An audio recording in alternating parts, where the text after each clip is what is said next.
بسم اللہ الرحمن الرحیم۔ ایک مشہور زمانہ چور جب جیل سے آزاد ہوا تو گاؤں کے بزرگوں سے کہا کہ اگر آپ کسی عورت کا نکاح مجھ سے کرا دیں تو میرا گھر بس جائے گا اور میں پھر چوری کا پیشہ چھوڑ دوں گا۔ گاؤں والوں نے تو اس چور کا مذاق اڑایا، مگر ایک مولوی صاحب نے اس چور کا نکاح ایک طوائف کے ساتھ پڑھا دیا، مگر بعد میں اس نے چور کا مذاق اڑاتے ہوئے کہا کہ اگر ان کا بیٹا پیدا ہوا تو چور بنے گا اور اگر بیٹی پیدا ہوئی تو ضرور طوائف بنے گی۔ چور تک جب یہ خبر پہنچی تو اس نے مولوی صاحب کی اس بات کو کاغذ پر لکھ لیا اور اپنی بیوی کی چارپائی کو آگ لگائی اور زمین پہ چٹائی بچھا کر بیوی کو نیچے فرش پر سونے پر مجبور کیا۔ ہمسایوں نے چارپائی جلی ہوئی دیکھی تو حیران ہوئے اور پورے گاؤں میں مشہور کر دیا کہ چور پاگل ہو چکا ہے۔ کہتے ہیں کہ برے دوستوں کی صحبت آپ کو برباد کر دیتی ہے۔ یہ کہانی شامل کی ہے، جو ایک موٹر مکینک کا بیٹا تھا۔ شامل جب سکول سے واپس آتا تھا تو اپنے باپ کے لیے دوپہر کا کھانا لے جاتا تھا۔ جب اس کا باپ کھانا کھاتا تب وہ اپنے باپ سے 5 یا 10 روپے خرچ کرنے کے لیے مانگ لیتا۔ کنجوس باپ کی جیب میں پیسے ہوتے بھی تھے تب بھی وہ اپنے بیٹے کو پیسے نہیں دیتا تھا۔ شامل اس چیز کا اظہار اپنے دوستوں کے ساتھ کرتا تھا کہ اس کا باپ اسے پیسے نہیں دیتا۔ دوستوں نے اسے مشورہ دیا کہ جب بھی اپنے باپ کو کھانا دینے جاؤ تو گاڑیوں کے اسپیئر پارٹ چوری کر لیا کرو، ہم بیچ کر پیسے بنائیں گے۔ وہ اپنے باپ کی دکان کے ہی اسپیئر پارٹ چوری کرنا شروع ہو گیا۔ وقت گزرنے کے ساتھ ساتھ چوری کرنے کی عادت بڑھتی ہی چلی گئی۔ ایک ایسا بچہ جسے اپنے نفع یا نقصان کی کوئی خبر نہیں تھی اور نہ ہی اسے اندازہ تھا کہ وہ کیا کرنے جا رہا ہے، وہ ایک بہت بڑا چور بن گیا۔ ہاتھ کی صفائی ایسی تھی کہ اتنی ساری چوریاں کرنے کے باوجود بھی پولیس اسے پکڑنے میں ناکام ہوئی اور رنگے ہاتھوں بھی وہ پکڑا نہ جا سکا۔ وقت گزرنے کے ساتھ ساتھ اس نے چوروں کا ایک گینگ بنا لیا اور خود اس گینگ کا لیڈر بن گیا۔ اس کے گینگ نے زندگی کی سب سے بڑی چوری کرنے کا منصوبہ بنایا۔ ڈاکٹر اور اس کی بیوی ایک رات پارٹی کے لیے جا رہے تھے، تبھی انہوں نے ڈاکٹر کی بیوی کے زیورات چرانے کا منصوبہ بنایا۔ چوری کا یہ منصوبہ ناکام ہوا کیونکہ ڈاکٹر کو پہلے سے ہی اس بات کی اطلاع دی جا چکی تھی کہ اس کے گھر میں چوری ہونے والی ہے۔ اس نے اپنی پارٹی کینسل کر دی۔ ڈاکٹر کے گھر سے ہی پولیس نے اسے رنگے ہاتھوں اپنے ساتھیوں سمیت پکڑ لیا۔ شامل اور اس کے ساتھیوں کو 5 سال کی قید سنا دی گئی۔ ابھی کچھ ماہ ہی گزرے تھے کہ شامل کو اپنی غلطی کا احساس شروع ہوا۔ وہ اپنے ساتھیوں سے اس بات کا تذکرہ کرتا کہ کاش میرا والد مجھے بچپن میں پیسے دے دیتا یا جیب خرچ دے دیتا تو آج میں اتنا بڑا چور نہ بنتا، میں اتنا عقل مند نہیں تھا۔ اپنے ساتھیوں کی باتوں میں آ کر میں نے اپنے گھر سے ہی چوری کا آغاز کیا۔ اس کی قید کے دوران ہی اس کے والد کا انتقال ہو گیا تھا۔ شامل 5 سال کی قید گزارنے کے بعد جب واپس اپنے گاؤں آیا تو گاؤں والے اسے نفرت کی نگاہ سے دیکھتے تھے۔ ان کی بہت بڑی خواہش تھی کہ شامل یہ گاؤں چھوڑ کر چلا جائے اور دوبارہ کسی کو بھی نظر نہ آئے۔ جس راستے سے شامل گزرتا تھا تو لوگ اپنا راستہ تبدیل کر لیتے تھے۔ شامل کو لوگوں کے رویوں سے بہت تکلیف ہوتی۔ ایک دفعہ چودھری کی بیٹھک پر تمام گاؤں والے آپس میں گپ شپ لگا رہے تھے کہ شامل چودھری کے پاس آیا۔ گاؤں کے تمام بزرگوں کی موجودگی میں شامل نے چودھری سے کہا کہ چودھری صاحب، اگر آپ کسی طرح بھی کسی عورت سے میرا نکاح کرا دیں تو میں آپ سے وعدہ کرتا ہوں کہ میں مکمل طور پر چوری چھوڑ دوں گا۔ اس گاؤں میں میرا کوئی اپنا رشتہ دار نہیں ہے، میں اپنا گھر بسانا چاہتا ہوں اور اپنی بیوی اور گھر والوں کو رزق حلال کما کر دینا چاہتا ہوں۔ شامل کی یہ بات سن کر ایک بزرگ نے کہا کہ تجھے اپنی بیٹی دینے سے بہتر ہے کہ بندہ اپنی بیٹی کا گلا ہی دبا دے۔ کوئی عقل سے پیدل ہی ہوگا جو تجھ سے رشتہ داری کرنا چاہے گا اور اپنی بیٹی کی زندگی برباد کرنا پسند کرے گا۔ اسی طرح ایک بزرگ نے شامل کو برا بھلا کہا اور چودھری چپ چاپ ان کی باتیں سنتا رہا۔ آخر میں چودھری نے کہا کہ دیکھ شامل، تو اس بات سے اچھی طرح واقف ہے کہ تمہارا ماضی کیسا رہا۔ تو اچھی طرح جانتا ہے کہ تمہاری حرکتوں کی وجہ سے تمہارا باپ اس دنیا سے چل بسا۔ جو اپنے باپ کا نہ ہو سکا وہ کسی اور کا کیا ہوگا۔ تمہارے لیے بہتر یہی ہے کہ تم یہ گاؤں چھوڑ کر چلے جاؤ۔ ادھر تمہارا کوئی بھی اپنا نہیں، نہ ہی مشکل وقت میں ادھر کوئی تمہاری مدد کرے گا۔ سب جانتے ہیں کہ تم ایک چور چکے رہ چکے ہو اور مستقبل میں بھی تم چوری ہی کرو گے۔ تم اس عادت کو چھوڑ نہیں پاؤ گے۔ شامل یہ کہتا ہوا وہاں سے روانہ ہوا کہ جو بھی ہو جائے میں اپنا گاؤں نہیں چھوڑوں گا۔ یہاں میرے باپ کا گھر ہے اور کچھ زمین بھی ہے، میں ہرگز اپنی جگہ چھوڑ کر کہیں نہیں جاؤں گا۔ شامل کے جاننے کے بعد چودھری نے گاؤں کے بزرگوں اور باقی نوجوانوں سے مشورہ کیا کہ اس آدمی کے بارے میں کیا کیا جائے۔ اگر یہ ہمارے گاؤں میں ہی رہا تو یہ ہمیں نقصان پہنچائے گا، یہ چوری سے باز نہیں آنے والا۔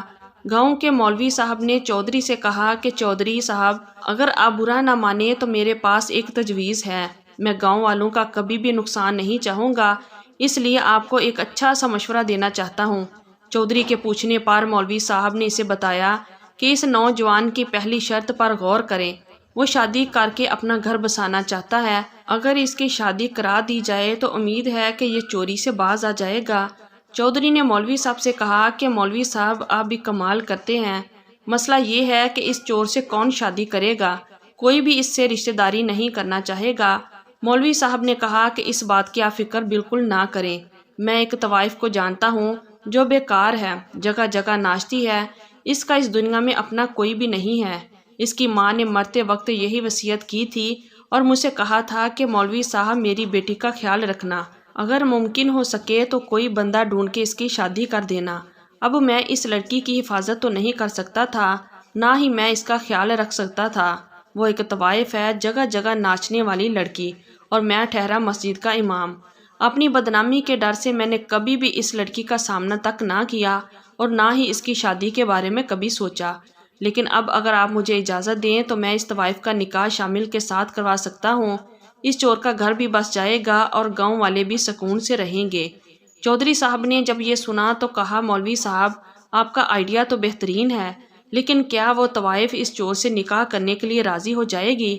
مولوی صاحب نے کہا، چودھری صاحب اس چیز کی فکر آپ مت کریں، مجھے امید ہے کہ وہ اس نکاح کے لیے راضی ہو جائے گی۔ مولوی صاحب نے طوائف سے اس سلسلے میں بات کی تو وہ چور سے شادی کرنے کے لیے راضی ہو گئی۔ بڑی سادگی کے ساتھ چور اور طوائف کا نکاح پڑھایا گیا اور دونوں نے اپنی نئی زندگی کی شروعات کی۔ شامل نے محنت مزدوری کرنا شروع کر دی اور اس کی بیوی نے بھی اس سلسلے میں اس کا بھرپور ساتھ دیا۔ کچھ عرصہ بعد شامل کی بیوی حاملہ ہوئی تو یہ خبر جنگل میں آگ کی طرح پھیل گئی۔ گاؤں والوں نے یہ سمجھ رکھا تھا کہ یہ شادی کچھ ماہ میں ختم ہو جائے گی اور طوائف چور کے ساتھ نہیں رہ پائے گی، لیکن یہ ان کی امیدوں کے برعکس ہوا۔ ایک دن تمام گاؤں والے چودھری کی بیٹھک پر بیٹھے تھے تو چودھری نے مولوی سے کہا کہ مولوی صاحب یہ تو ایک معجزہ ہی ہوا، مجھے اس بات کی امید نہیں تھی، اب یہ دونوں ایک دوسرے کو چھوڑنے والے معلوم نہیں ہوتے، انہوں نے تو ایک دوسرے کے ساتھ زندگی گزارنے کا فیصلہ ہی کر لیا ہے۔ چودھری کی بات سن کر مولوی صاحب مسکرایا اور کہا، چودھری صاحب ان کی بھی کیا زندگی ہے، اگر بیٹا پیدا ہوا تو چور بنے گا اور اگر ان کی ہاں بیٹی پیدا ہوئی تو وہ طوائف ہی بنے گی، آپ میری بات کا یقین کر لیں۔ مولوی کی یہ بات سن کر تمام لوگ حیران ہوئے، لیکن پھر بھی انہوں نے مولوی کی ہاں میں ہاں ملائی اور ایک زوردار قہقہ لگایا۔ محفل میں بیٹھے ایک شخص نے مولوی صاحب کی یہ بات شامل کو بتائی تو اسے اس بات کا بہت دکھ ہوا۔ اس نے مولوی صاحب کی یہ بات ایک کاغذ پر تحریر کر لی اور اس کے بعد اپنی بیوی کی چارپائی کو آگ لگا دی اور فرش پر ایک چٹائی بچھا کر بیوی سے کہا کہ نیچے سویا کرو۔ بیوی نے شامل سے پوچھا کہ آپ ایسا کیوں کہہ رہے ہیں؟ شامل نے کہا کہ جیل میں قید کے دوران میں نے ایک کتاب میں پڑھا تھا کہ زمین پر بیٹھنے، لیٹنے یا سونے سے دل میں عاجزی پیدا ہوتی ہے۔ تنگ جیل کی چٹائی پر سو کر میں نے خود یہ چیز محسوس کی ہے اور میں چاہتا ہوں کہ ہمارا پیدا ہونے والا بچہ بھی عاجز ہو، کیونکہ عاجزی اور انکساری کا نہ ہونا انسان کے لیے بہت سارے مسائل پیدا کرتا ہے۔ وقت تیزی کے ساتھ گزر رہا تھا۔ شامل کے ہاں ایک بیٹے کی پیدائش ہوئی۔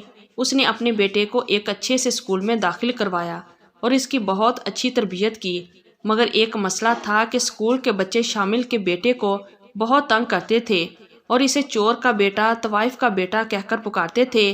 اس کے بیٹے نے گھر آ کر اپنے والد سے اس بات کا ذکر کیا تو اس کے والد نے کہا کہ بیٹا، اب تو ہی ہم پر لگے اس دبے کو مٹا سکتا ہے۔ اپنے اعلیٰ اخلاق اور اپنی اعلیٰ شخصیت کی بدولت اللہ تعالیٰ کی ذات تو اپنے بندے کو معاف کر دیتی ہے، مگر یہ دنیا والے کبھی آپ کو معاف نہیں کرتے۔ اس کے بیٹے نے دنیاوی تعلیم حاصل کی اور اس کے بعد دینی تعلیم کی طرف راغب ہوا۔ اس کا بیٹا ایک بہت بڑا عالم بن گیا۔ اپنے گاؤں کے علاوہ باقی ہر جگہ وہ دین کی تبلیغ کرنے لگا۔ اس کا انداز بیان بہت ہی خوبصورت اور اچھا تھا، مگر گاؤں کے لوگ اب بھی اس کے باپ کی وجہ سے اس سے نفرت کرتے تھے۔ ایک دفعہ گاؤں کا مولوی بیمار پڑ گیا۔